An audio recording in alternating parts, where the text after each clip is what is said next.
Hola, bienvenidos a un nuevo video de nuestra serie Cosas de Probabilidad. En esta ocasión vamos a platicar sobre la distribución normal. Este video presenta unos conceptos básicos de la distribución normal.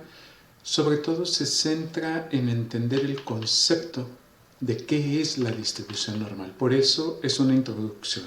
En este video no vas a ver todo lo de la distribución normal. Una introducción que te va a ayudar a seguir estudiando y trabajando con la prueba de distribución normal. Empecemos.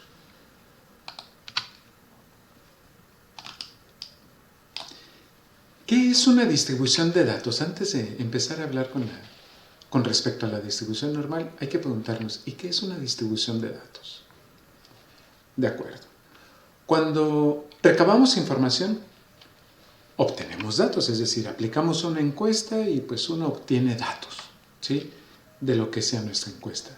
Y una vez reunidos, estos datos se pueden distribuir de varias formas. Por ejemplo, si los representáramos como si fueran gráficas de histogramas o gráficas de barras, que no es lo mismo, pues, como un histograma como este. Aquí vemos que la mayor concentración de respuestas están a partir del 90 hasta el 120, es decir, nuestra curva, si trazáramos una curva que pasara por encima de cada una de nuestras barras, nuestra curva tiende a ser más alta hacia la derecha, más delgada hacia la izquierda. Hay una acumulación de datos hacia la derecha. Pero también, por ejemplo, supongan que hacen una encuesta sobre edades a la gente que se vayan topando y obtienen esto. Entonces, si trazaran una curva por encima de cada una de estas barras, que uniera los puntos que están por encima de cada una de estas barras, tendrían una curva con datos acumulados en su mayor parte hacia la izquierda y menos datos hacia la derecha. De acuerdo, pero ¿y qué pasa cuando tenemos esto? Pues aquí no hay una acumulación de datos en ningún lado. Los datos están en desorden, no hay una distribución que tú digas, es más hacia la izquierda, es más hacia la derecha, está centrado. Los datos están sin ningún orden, por decirlo así. Ok, esto es una distribución de datos. Bien, en estas distribuciones de datos,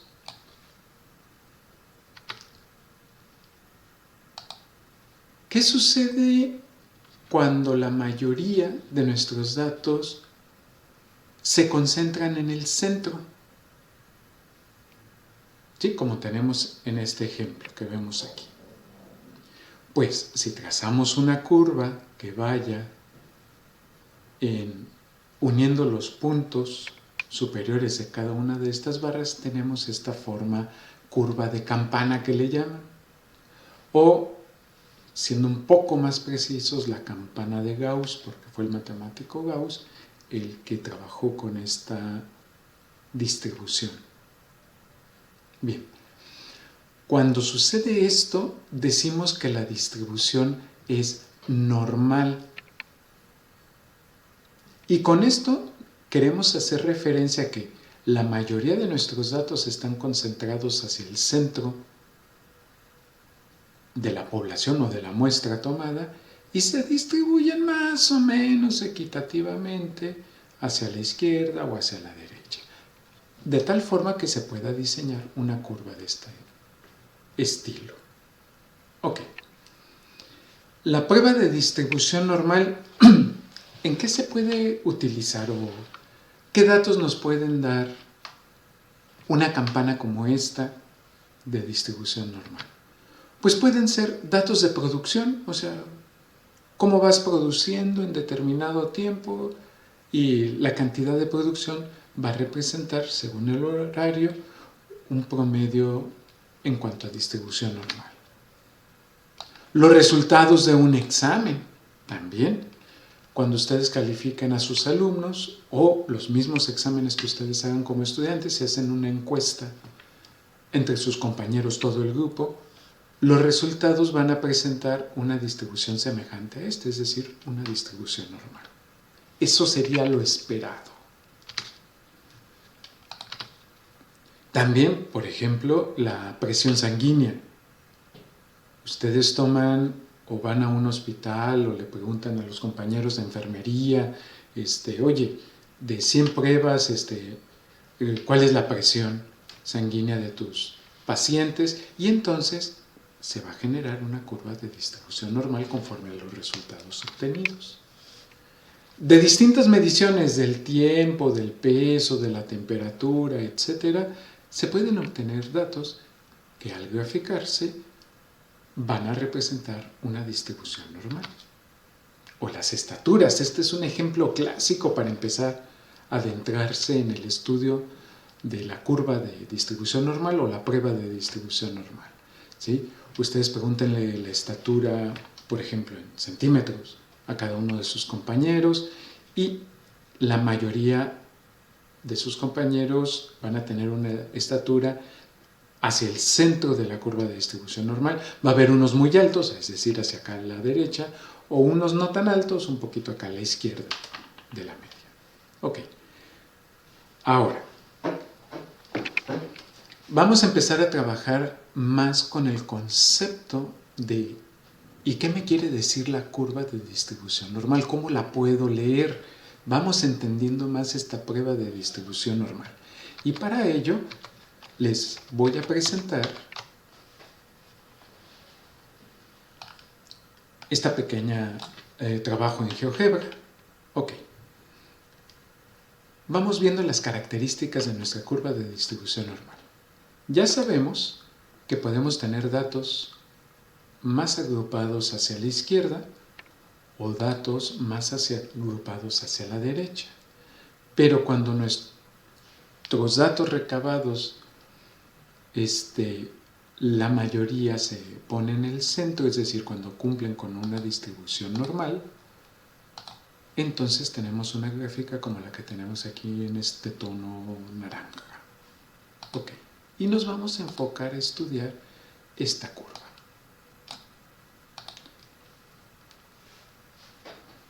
Primer característica de la curva de distribución normal. Las medidas de tendencia central, media, moda, mediana, ustedes saben, bueno, la media, que es el promedio. Si la ubican en una curva de distribución normal, pues estará aquí muy cercana al centro. La mediana, que ustedes saben que por definición la mediana es el dato que está exactamente a la mitad, el dato que está exactamente a la mitad. La media y la moda, como son medidas junto con la mediana, son medidas de tendencia central, pueden estar muy cerca del punto medio, es decir, de la mediana, un poquito hacia la derecha, un poquito hacia la izquierda, pero allá andan, ¿sí? En el caso de la curva de distribución normal, media, moda y mediana están en el centro, ¿sí? Es una de las primeras características. Es más, ustedes saben que, por ejemplo, la media, el símbolo estadístico de la media es una X, testada le llaman, una X con un guioncito encima, y eso uno lo lee como media o promedio. Esta letra que ven acá abajo, junto al puntero del mouse en rojo, esta letra es una M griega, es una mu, y mu, así como suena, mu, mu, quiere decir que es la media de la población. O sea, aquí todo se cumple y está a la mitad. Bien. Esta es la primera característica de la curva de distribución normal, que la media está exactamente a la mitad.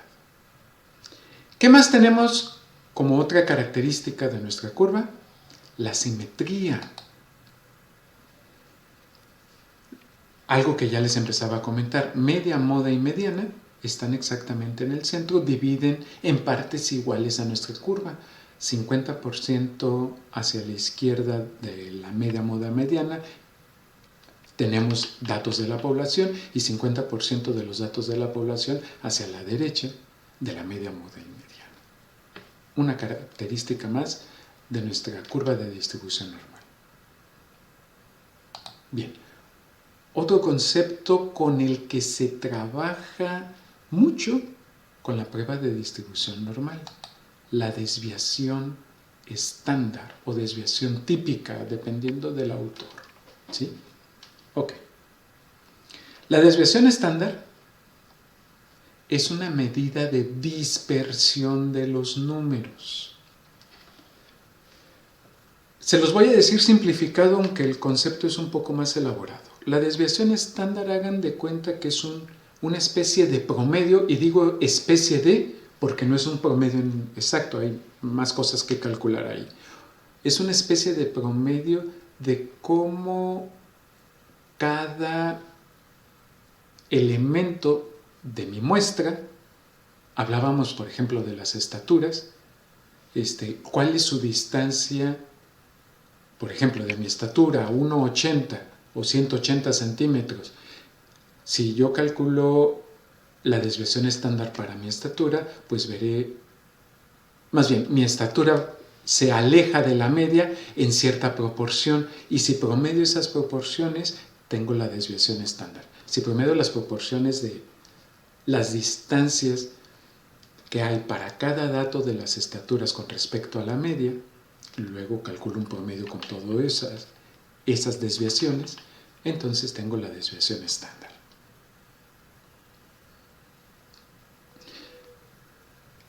Así en términos generales. ¿Hay una fórmula para calcular desviación estándar? Sí. ¿Implica raíz cuadrada? También. ¿Implica más cosas? Cosa que en este video no vamos a tratar, a lo mejor lo trataremos en otro, ¿no? Pero bueno, es una medida de dispersión. ¿Qué quiere decir dispersión? Que se aleja. Con respecto a la media de la curva de distribución normal, como es simétrica, hay una simetría con respecto a esta referencia, entonces tenemos una desviación estándar hacia la derecha y una desviación estándar hacia la izquierda del punto medio. Si duplicamos esa distancia, pues tenemos, obvio, dos desviaciones estándar hacia la izquierda, hacia la derecha, perdón, dos desviaciones estándar hacia la izquierda, y en la curva de distribución normal alcanzamos tres desviaciones estándar hacia la derecha y hacia la izquierda. ¿Qué implica esto en cuanto a la distribución de datos de la muestra que yo obtenga? Pues implica que el 68% de los datos recabados, cuando presentan una distribución normal, están contemplados o contenidos desde menos una desviación estándar hasta una desviación estándar. Es decir, aquí en el centro, a una desviación estándar del centro, se encuentra, tanto a izquierda como a derecha, se encuentra el 68% de nuestra población. Desde aquí a la izquierda hasta acá, en la derecha. Ok. ¿Cuánta población se contiene a partir de la segunda desviación estándar?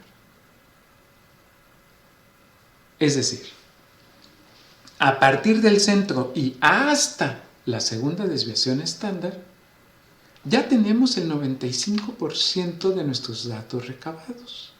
O sea, el 95% del grupo al que le tomamos las medidas de estatura va a estar contenido en dos desviaciones estándar, ya sea a la izquierda o a la derecha de la media, o los chaparritos o los muy altos, ¿no?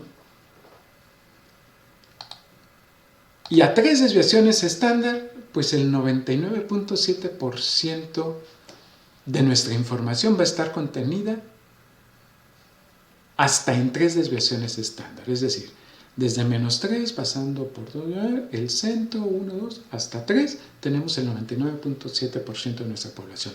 Los casos extraordinarios, si hablamos de estaturas, por ejemplo, los muy chaparritos, o sea, quedas a más de -3 desviaciones estándar, estás muy chiquito. O, por ejemplo, los niños de preescolar. O a más de 3, pues, mano, mides más de 2 metros, una cosa así, para los estándares mexicanos, ¿no? Pero en fin, el 99.7% de los datos recabados está contenido en el intervalo de menos 3 desviaciones estándar hasta 3 desviaciones estándar. Se vale ponerle pausa al video y repasar esta información de nuevo y regresarle, ¿sí?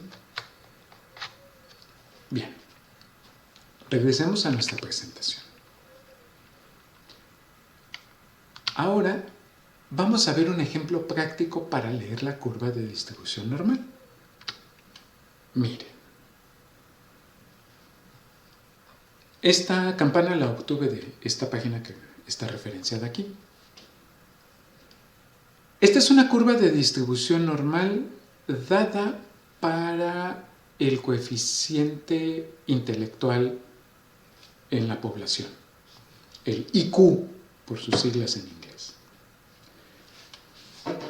Primera cosa que quiero que noten. Fíjense que la campana de distribución normal no está, más bien, está como que muy estirada hacia el centro, ¿no? Quiere decir que hay mucha población contenida aquí. O sea, no es una curva de distribución normal como la campana de Gauss, exactamente como la campana de Gauss que acabamos de ver en el GeoGebra o en la diapositiva anterior. Pero, aún así, nos dice, fíjense, el 68% de la población está contenido aquí y aquí. Es decir, aquí está menos una desviación estándar y acá una desviación estándar. El 95% de la población está contenido aquí y aquí. Ok. El ejemplo es puntaje del nivel de coeficiente intelectual. Según esta empresa, ellos dicen, ok, si tú tienes un coeficiente intelectual de 55, pues ya estás más alejado, o sea, estás hasta la tercera desviación estándar. O sea, menos de 55, apenas el 0.1% de la población lo tiene. Adiós, gracias. Entre la segunda desviación estándar y la tercera, hacia la izquierda de la media, están aquellos que del 2% de la población que tienen entre 55 y 70% de índice de coeficiente intelectual. Muy poco, de todas formas. El 14% de la población que ha utilizado esta prueba, ¿sí?, está entre el 70 y el 85% de puntos de coeficiente intelectual. Yo les dije, la curva de distribución normal concentra la mayoría de la población hacia el centro, es decir, en este 68%. Para esta prueba, dice que lo esperado, es decir, el 68% de la población, los que están a una desviación estándar, ya sea a la izquierda o a la derecha de la media, deben de tener o tendrían un coeficiente intelectual entre 85 y 115. Si tienes más de 115, pues ya te sales del 68%, ya estás en el 95%, es decir, hasta 130%, cosa que sucede el 14%. ¿Se fijan en los porcentajes? También son simétricos. Bien, esto es un resultado real. Alguien resolvió esta prueba para obtener su índice de coeficiente intelectual y obtuvo 132 puntos. ¿Qué quiere decir eso? Que con los 132 puntos está ubicado aquí, justo pasando la segunda distribución típica o estándar. ¿Qué quiere decir esto? Que esta persona que obtuvo los 132 puntos está contenida en el 2% de la población. Es decir, más del 95% de la población que ha contestado esta prueba tiene un índice menor a esta persona. Para verlo más claro, la misma prueba le dio como resultado a esta persona que sus 132 puntos en esta prueba de IQ, lo catalogan o lo etiquetan que es más alto que el 98.35% de la población en general. ¿Sí? Digo, Einstein tenía 140, más o menos, creo 144 por ahí. Entonces, bueno, este es un ejemplo de cómo empezar a ubicarnos en la curva de distribución normal. ¿Sí? Se pueden obtener datos particulares, o sea, con los datos obtenemos la distribución normal y si queremos estudiar un caso en particular, lo podemos ubicar dentro de la curva y ver si es más del 98.35% de la población o está dentro del 68% a una desviación típica del centro. ¿Sí? Bueno, continuemos entonces. Vamos a comentar, antes de ver un ejercicio práctico, vamos a comentar 3 aplicaciones prácticas de la curva de distribución normal. Por ejemplo, en la calidad de un producto en manufactura. La distribución normal se utiliza para modelar, es decir, para obtener información y saber y tener ciertas características de los productos fabricados. Por ejemplo, se puede aplicar para entender qué tanto van a variar en longitud, ancho, peso y otras medidas un producto determinado. Y esta medida de variabilidad le permite a los fabricantes establecer tolerancias en cuanto a la calidad y tomar decisiones para ajustes sobre los procesos de producción. Claro, y estos ajustes pues se ven reflejados en la calidad del producto final.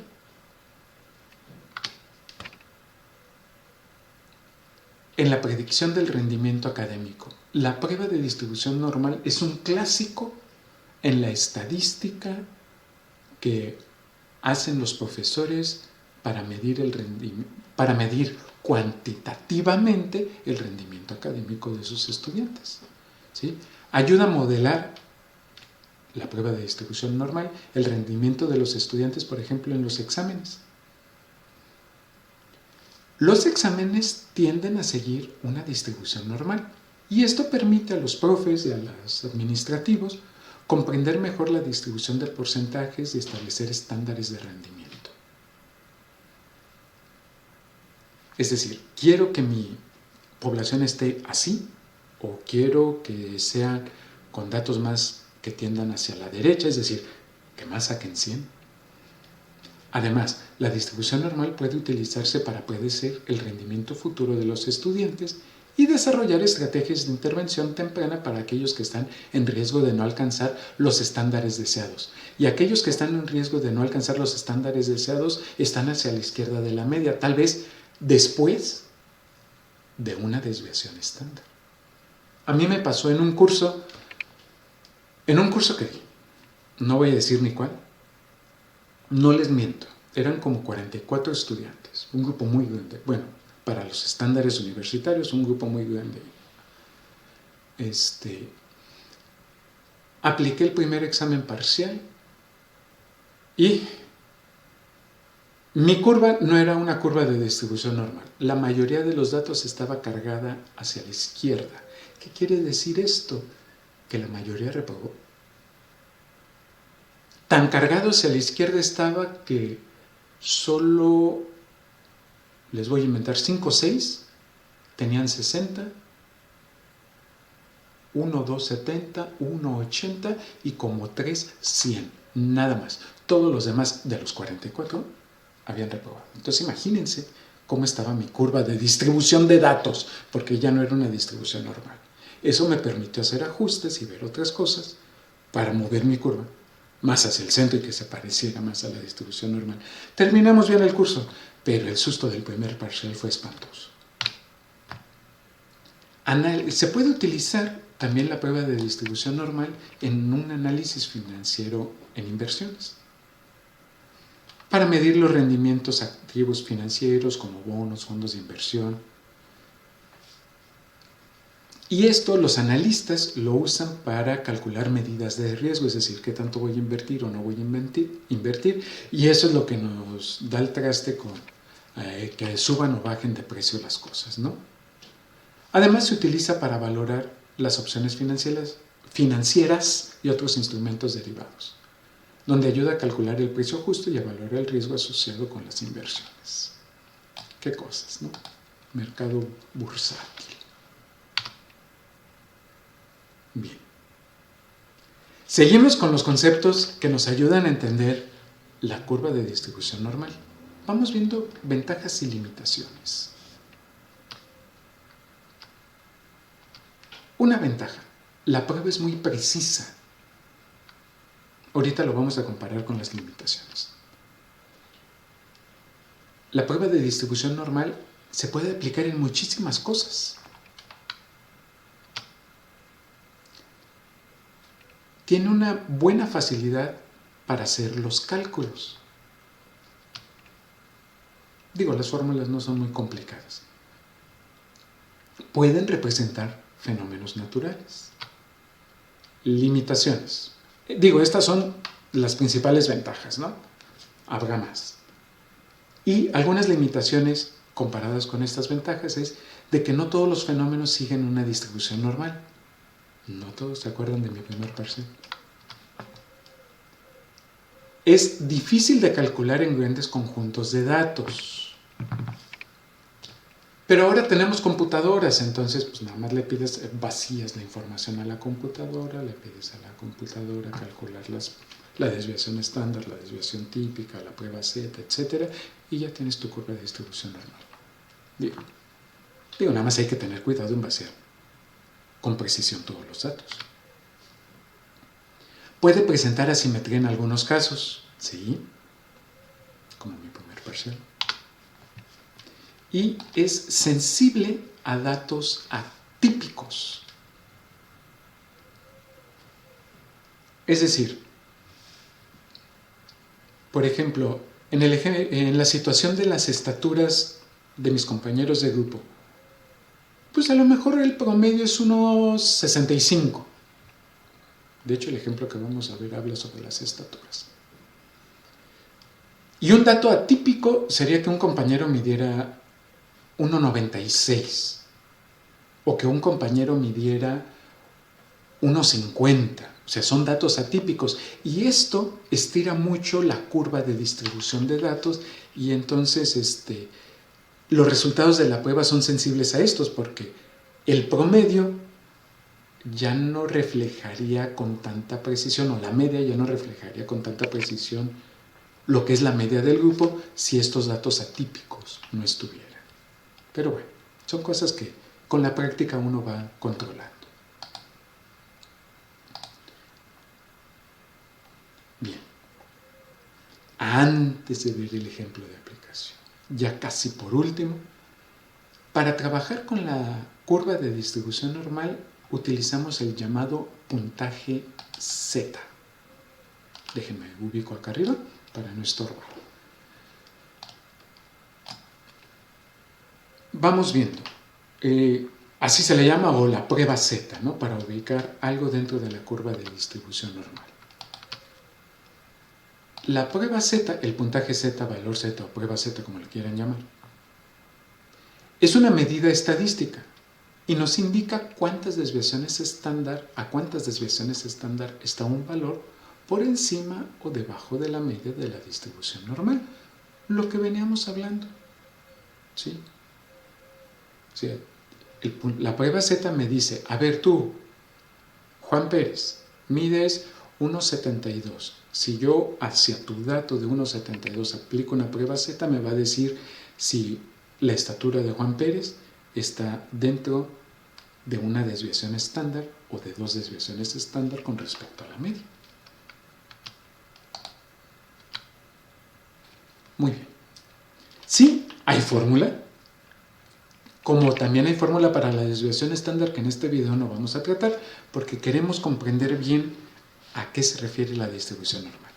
Ok, la fórmula para calcular Z o la prueba Z es Z va a ser igual a X menos mu entre desviación estándar o desviación típica. Ok, Z es el puntaje Z, obvio, el valor buscado. X es el valor individual, como la estructura de Juan Pérez, que buscamos ubicar en la curva de distribución normal. Mu, pues es la media de la distribución. Ya calculé la media de todo el grupo en cuanto a sus estaturas, entonces ya tuve mu. Y también ya usé la fórmula de la desviación estándar para calcular la distribución de cada uno del grupo con respecto a la media. ¿Sí? Ok, esto es a lo que refiere Z. Ahora sí, vamos viendo un ejercicio de aplicación. Facilito.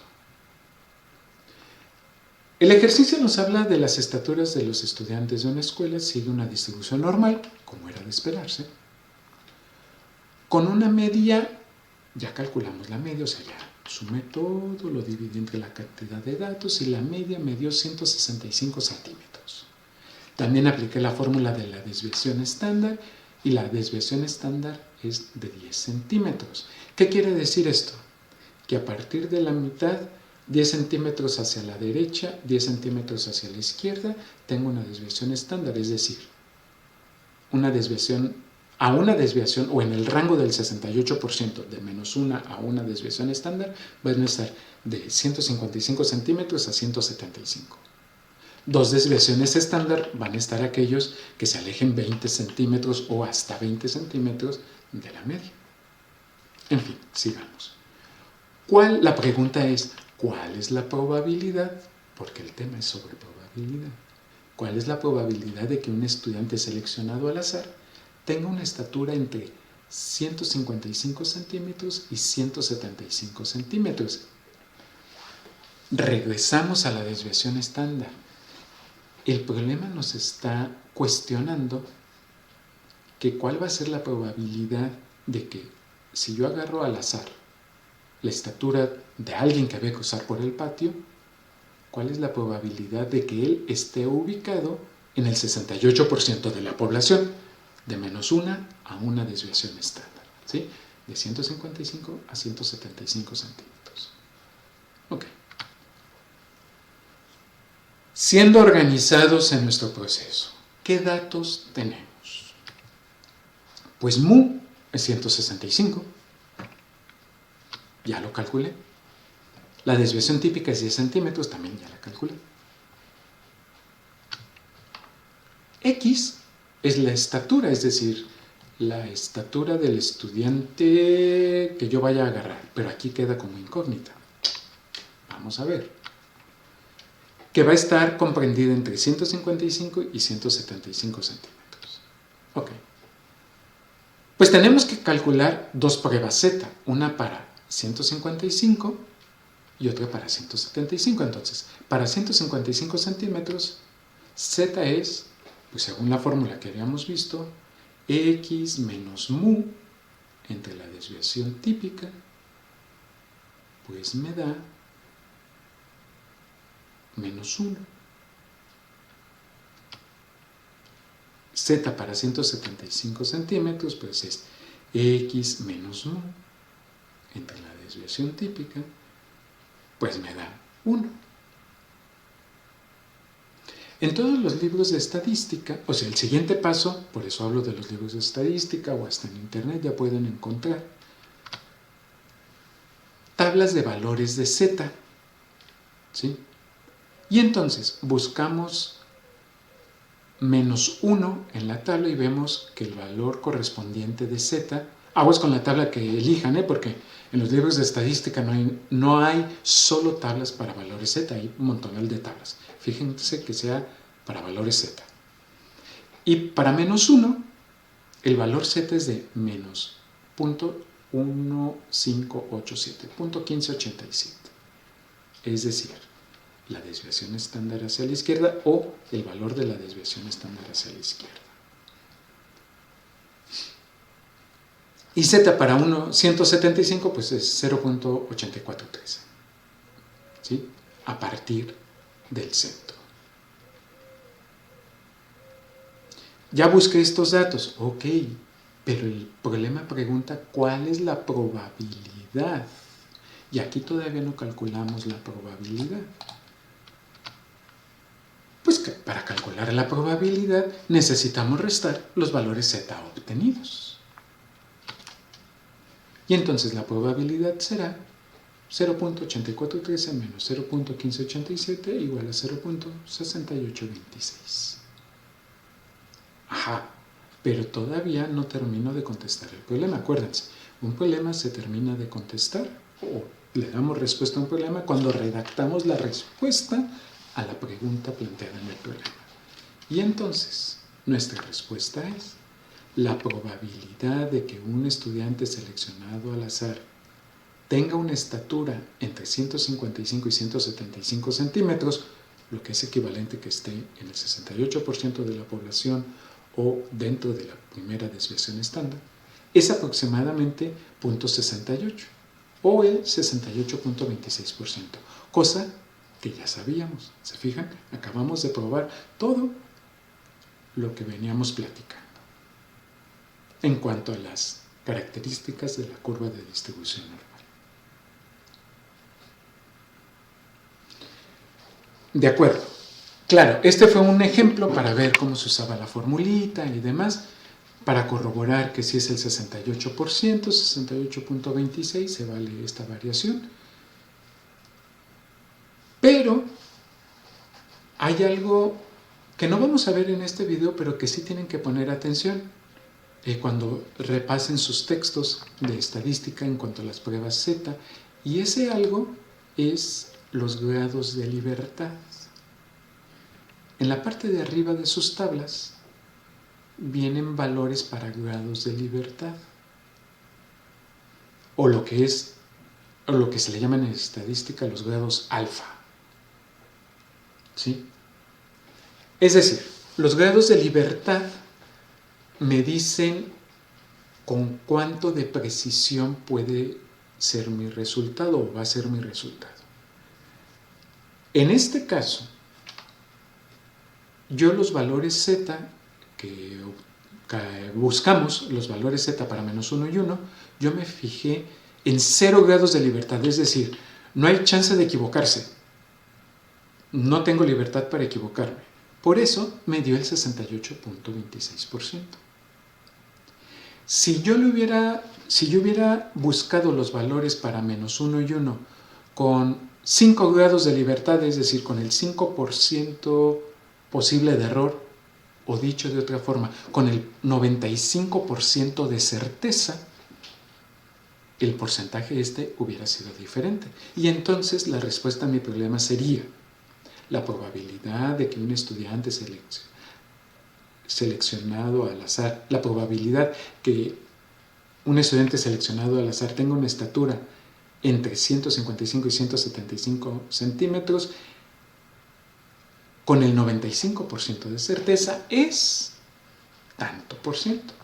¿Sí? Generalmente se utiliza el 5%. Hay pruebas que utilizan el 10%, el 0.1, 0.05 es el 5%, pero hay tablas que son más precisas y te van de 0, como la que yo consulté, 0, 0.01, 0.02, es decir, con 1% de grado de libertad, es decir, con 99% de certeza, con 98% de certeza, que serían 2 grados de libertad, con 97, 96, 95% de certeza, y ya con eso podemos leer los grados de libertad. Pero como les dije al inicio, este video es para conocer sobre todo el concepto de cómo trabaja la prueba Z, la probabilidad en la curva de distribución normal. ¿Sí? ¿Hay más trabajo que hacer? Sí, hay más trabajo que hacer. Por ejemplo, una vez recabados los datos, pues tengo que calcular la media. Y bueno, eso pues ya sabemos cómo es. Sumas la cantidad de datos y lo divides sumas la totalidad de datos y lo divides entre la cantidad que tenías. de datos recabados. La fórmula de la desviación típica, pues se tiene que trabajar con la media que ya se acaba de calcular. Una raíz cuadrada una división de todas las diferencias elevadas al cuadrado entre la cantidad de datos, la raíz cuadrada. Hay que fijarse si es más de 30 o de menos datos. Detalles que pueden ir comprendiendo, espero yo, gracias a este video. De todas formas, cualquier duda estamos a sus órdenes. Su maestro con gusto los va a poder seguir asesorando. Y bueno, les deseo mucho éxito en sus estudios. Hasta luego.